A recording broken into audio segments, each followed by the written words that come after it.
I cheated on my husband with his best friend, and it all started with a bracelet. A thin silver chain with a pendant that jingled gently on my wrist, catching the porch light as I smiled at my husband's friend. Why did I let his gaze linger when I knew I was married? I'm not proud of this. But I need to tell you just once before it breaks me. Call me Sarah if you want, but this story is about me, my husband Ben, and his friend Luke, who saw something in me I couldn't hide. It started 4 months ago at a barbecue in our backyard, all smoky grills and summer heat.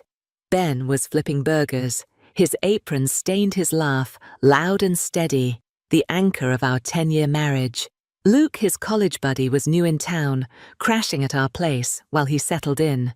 He was easygoing, with a quick smile and eyes that seemed to see too much. "Nice bracelet, Sarah," he said that night, leaning against the porch railing, his voice low like a secret. I touched the charm, a tiny star Ben gave me years ago, and smiled, but my stomach flipped. Why did his attention feel like a spark I couldn't douse? I brushed it off as friendliness. Luke was just charming, right? Ben trusted him, always clapping his shoulder, saying Luke's family.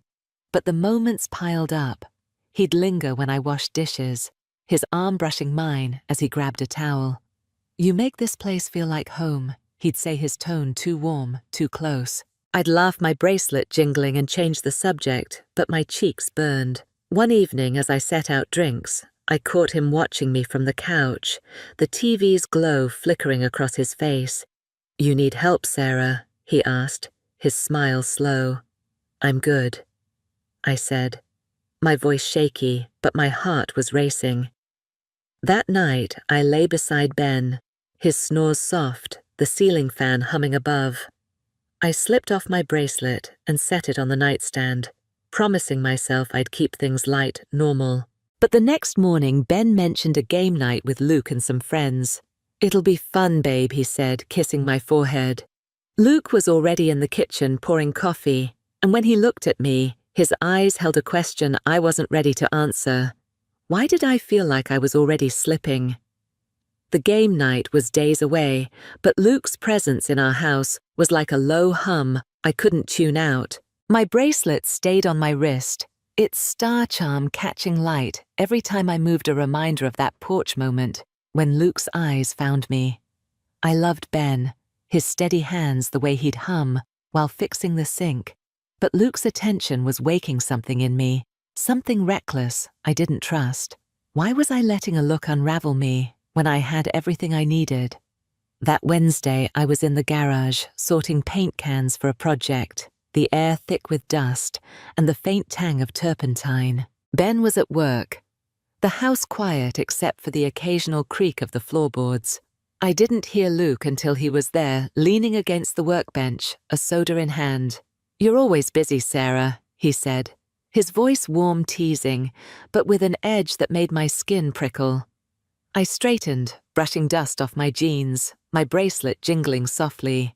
"Just keeping things in order," I said, avoiding his eyes, but my voice sounded thin, like I was trying too hard. He stepped closer, setting his soda down with a soft clink, and picked up a paint roller, twirling it like a kid. "You don't have to do everything alone," he said, his gaze steady, locking onto mine. The garage felt smaller, the fluorescent light harsh above us, and I gripped a paint can, its metal cool under my fingers, to ground myself. "Ben's lucky," he added softer now, like he was testing the air between us. "He doesn't deserve you working this hard." My breath caught, and I wanted to laugh it off, to tell him to stop, but my throat tightened. I didn't mean to let him get this close. But I didn't push him away either. Before I could respond, he reached past me for another can, his arm brushing mine, deliberate but light, like a spark that didn't quite catch. The contact sent a jolt through me, and I stepped back, my bracelet catching on my sleeve. "I should check on dinner," I mumbled, turning toward the door. But he called after me, his voice low. "You're more than just Ben's wife, Sarah. You know that, right?" I froze my hand on the doorknob, my heart pounding. I didn't answer. Just slipped inside the kitchen's warmth, a stark contrast to the garage's chill. Ben came home an hour later, dropping his keys on the counter with a familiar jangle. "Smells good in here," he said, kissing my cheek, oblivious to the storm in my chest. I smiled, stirring the soup, but Luke's words echoed, and my bracelet felt heavier, like it was pulling me somewhere I shouldn't go. As I set the table, my phone buzzed a text from Luke meant what I said.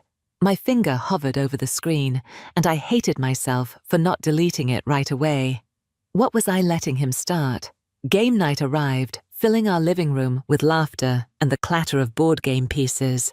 But I couldn't shake the weight of Luke's text. My bracelet jangled on my wrist, its star charm catching the glow of the table lamp, a quiet echo of that moment in the garage.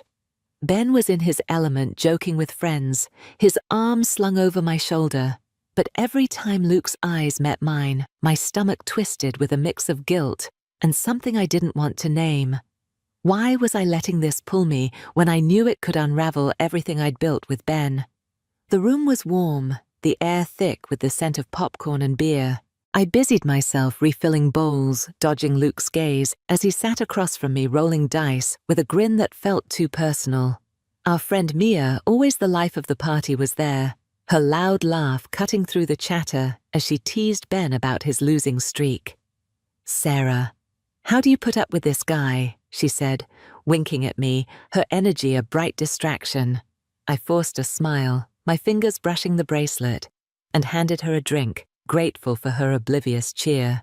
But Luke's presence was a current pulling my attention, no matter how hard I tried to stay anchored. As the night wore on, the group got rowdier, and Ben suggested a team game. "Sarah, you're with Luke," he said, oblivious pairing us up.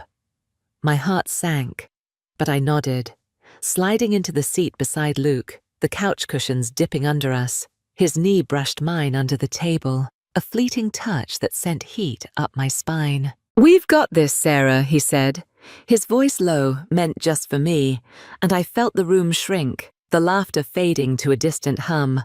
I focused on the game board, the plastic pieces slick under my fingers, but his closeness was overwhelming, like a song I couldn't stop hearing.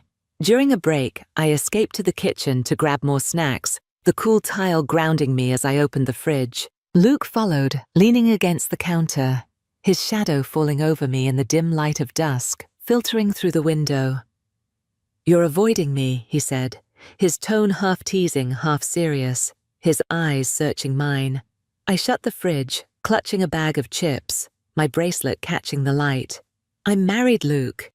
I said, my voice sharper than I meant, but it wavered, betraying me. He stepped closer, his hand grazing my arm, light but deliberate. "I know," he said softer now, "but I see you, Sarah. The real you." My breath hitched, and for a moment I didn't move, the chips crinkling in my grip. Mia's laugh burst from the living room, snapping me back, and I pulled away, my heart racing. "This can't happen," I said, but my voice was weak, and he didn't back off. I didn't mean to let it feel this alive, but I didn't stop him either. As I turned to leave, he said, "Meet me later, please." The words hung in the air, and I heard Ben call my name from the other room, cheerful, unaware. What was Luke asking me to risk? Luke's words in the kitchen followed me like a shadow, his plea, "Meet me later, please," ringing in my ears as I rejoined the game night. My bracelet felt like a tether, its star charm glinting under the living room lamp, pulling me back to that moment when his hand grazed my arm. I sat next to Ben, his warmth familiar, but my mind was elsewhere, tangled in a longing I couldn't justify. Why was I letting Luke's attention chip away at my marriage when Ben's love was the safest thing I'd ever known? The guilt was a sharp ache burrowing deeper every time I caught Luke's glance. The game wrapped up, and our friends trickled out, Mia's laughter echoing as she hugged me goodbye. "You throw the best nights, Sarah," she said, oblivious to the storm brewing inside me. I smiled, my face tight, and cleared the table, the clatter of glasses a distraction. Ben was in the backyard, tidying the grill, the evening air cool and heavy with the scent of charcoal. I thought Luke had left, but as I loaded the dishwasher, he appeared, offering to help. "I've got it," I said, my voice clipped, but he stayed stacking plates with a quiet focus that felt too intimate. "We need to talk," he said, finally, his voice low as the dishwasher hummed to life. I shook my head, wiping my hands on a towel, the cotton rough against my skin. "There's nothing to say," I replied, but my heart was racing, and he stepped closer. The kitchen island a flimsy barrier between us. "Sarah, I'm not imagining this," he said, his eyes locked on mine, raw and unguarded. "You feel it too." My breath caught, and I wanted to deny it, to scream that I was Ben's wife, but my silence was louder, a confession I hadn't meant to make. I didn't mean to let him see my heart, but I didn't hide it either. He suggested a drive, just to clear the air, and I don't know why I agreed, but soon we were in his car, the engine's low rumble filling the silence. The city lights blurred outside, and the leather seat was cool under my thighs, grounding me as my pulse hammered. "I don't want to hurt Ben." Luke set his hands tight on the wheel, the dashboard's glow casting shadows on his face. "But I can't stop thinking about you." I twisted my bracelet, the charm digging into my wrist, and whispered, "This is wrong." But my voice lacked conviction, and when he parked by a quiet park, the streetlights dim, he reached for my hand. His touch was warm, electric, and I didn't pull away. We sat there, the car's clock ticking softly, until he leaned closer, his breath brushing my cheek. "Tell me to stop," he said, but I didn't, and the space between us vanished. Then my phone buzzed. Ben's name on the screen, a text. "Where are you?" I jerked back, my heart lurching, and fumbled for the door handle. "I need to go," I said, my voice shaky, but Luke's eyes held mine, a question lingering. Had Ben seen us leave together? Ben's text burned in my mind. As I stumbled out of Luke's car, the night air sharp against my flushed skin. My bracelet jangled its star charm, catching the faint glow of a streetlight, a reminder of the line I'd nearly crossed again. The park was quiet, the distant hum of traffic barely audible, but inside me everything was screaming. I'd told Luke to take me home, but the tension between us hadn't faded. It clung like damp clothes. How could I face Ben when I'd let his friend pull me into this? The shame was a weight pressing my chest until I could hardly breathe. I walked to the house, my sneakers scuffing the sidewalk, and slipped inside, hoping Ben was asleep. The living room was dark, the TV's blue glow flickering, but Ben was on the couch, his phone in hand. "Sarah, where were you?" he asked, his voice calm, but edged with worry. I froze my bracelet, suddenly heavy, and mumbled, "Just needed air. Couldn't sleep." He nodded, but his eyes lingered like he sensed something off. I forced a smile, my heart pounding, and escaped to the kitchen, the tile cold under my feet. I was safe for now, but the lie tasted bitter. The next day, Luke texted, "Meet me tonight." "We can't leave it like this." I stared at the screen, my thumb hovering, and hated myself for hesitating. Ben was at work, and the house felt too big, too empty. Against every rational thought, I agreed to meet Luke at a hotel bar downtown, telling myself I'd end it, set boundaries. But when I saw him waiting, his jacket open, his smile soft in the dim light, my resolve crumbled. The bar was all polished wood and low jazz, the air thick with the scent of whiskey.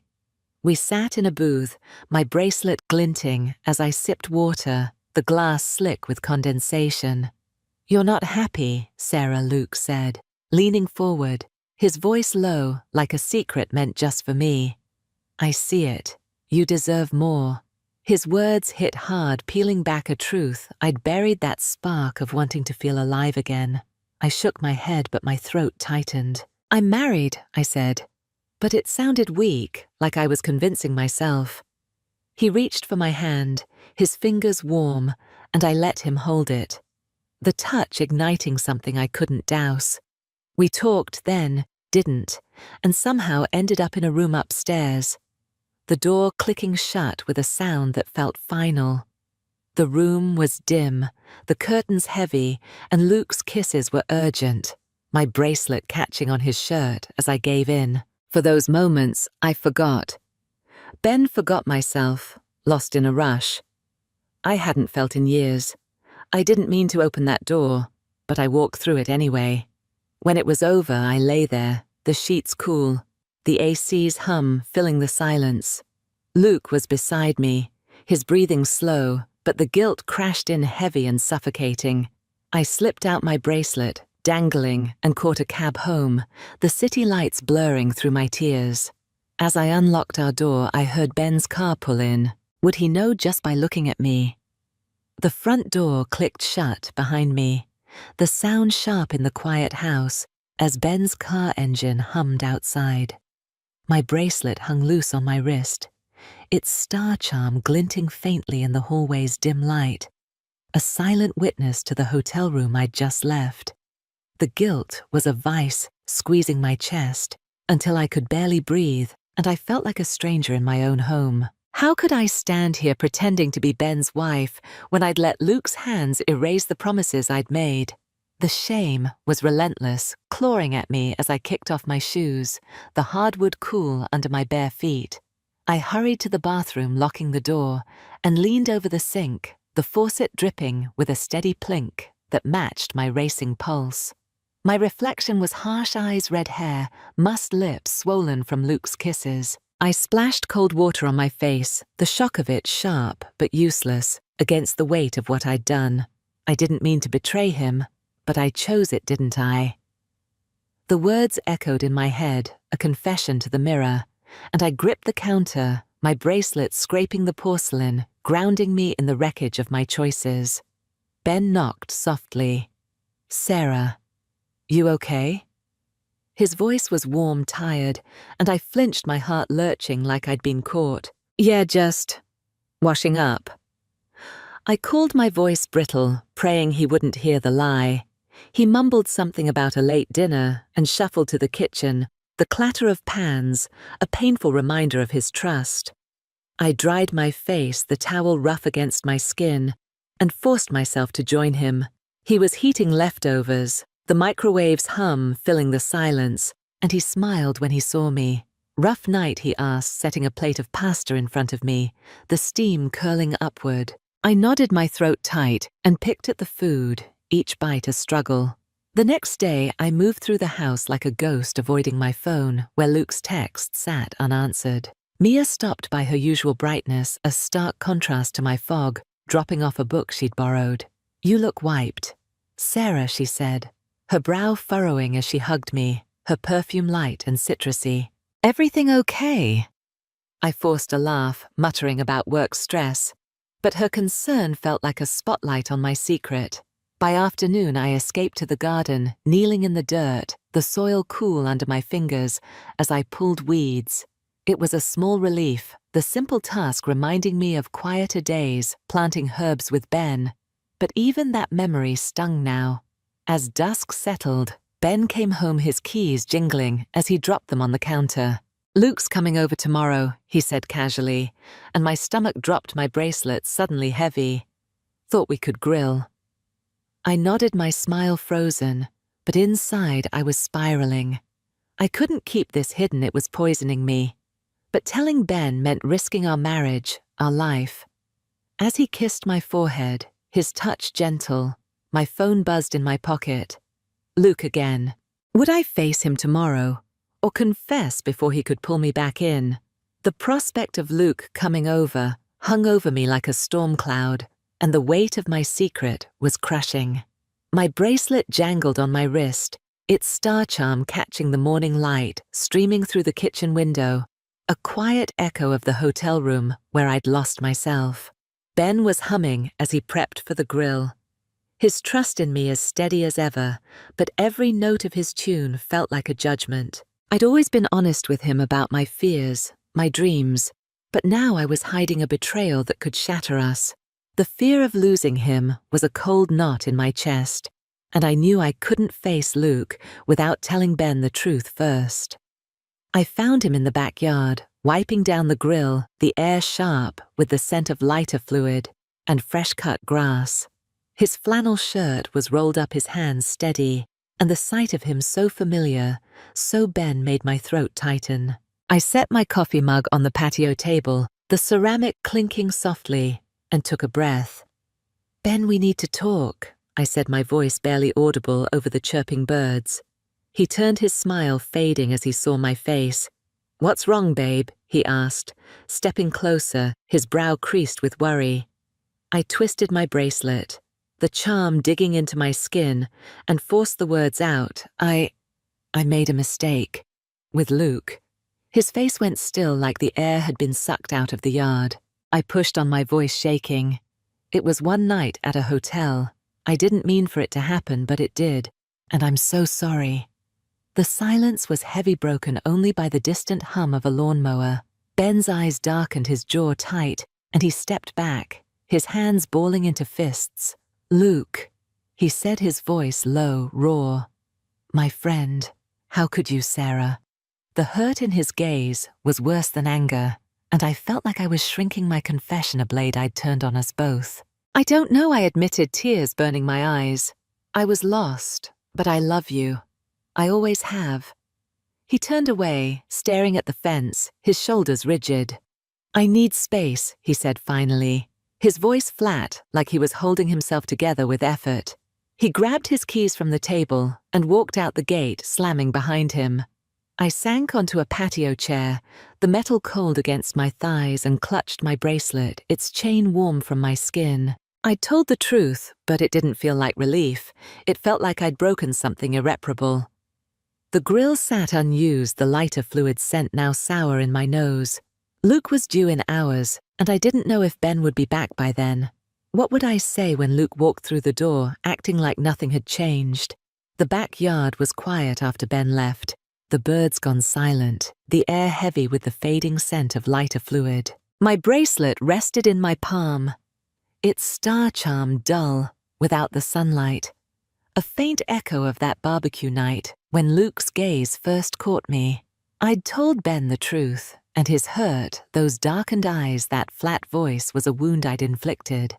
The house felt hollow, the patio chair cold beneath me, and I was left sifting through the pieces of our life, wondering if I'd lost him for good. I wanted to fix this, to be the wife he deserved, but the shame lingered, a shadow I couldn't outrun. I stayed outside, my fingers tracing the bracelet's chain, until the sky turned dusky, the first stars pricking through. Inside the kitchen was untouched Ben's coffee mug, still on the counter, its handle chipped from years of use. I set the bracelet beside it, the soft clink, loud in the stillness, and tried to imagine facing Luke. He arrived an hour later, knocking lightly, his silhouette filling the doorway. "Sarah," he called, his voice tentative, like he sensed the shift. I let him in, my movements, mechanical, and he paused, his eyes searching mine. "Where's Ben?" he asked, setting a six-pack on the counter, the bottles clinking. I told him, I said, my voice steady, despite the ache in my chest. About us, about the hotel. Luke's face fell, his easy charm gone, replaced by something raw. Regret, maybe, or fear. "God, Sarah," he said, running a hand through his hair. "I didn't want this." I shook my head, my throat tight. Neither did I, but it happened. He stepped closer, his hand reaching out, but I backed away, the counter between us. "It's over, Luke," I said, and the words felt like a release, heavy, but final.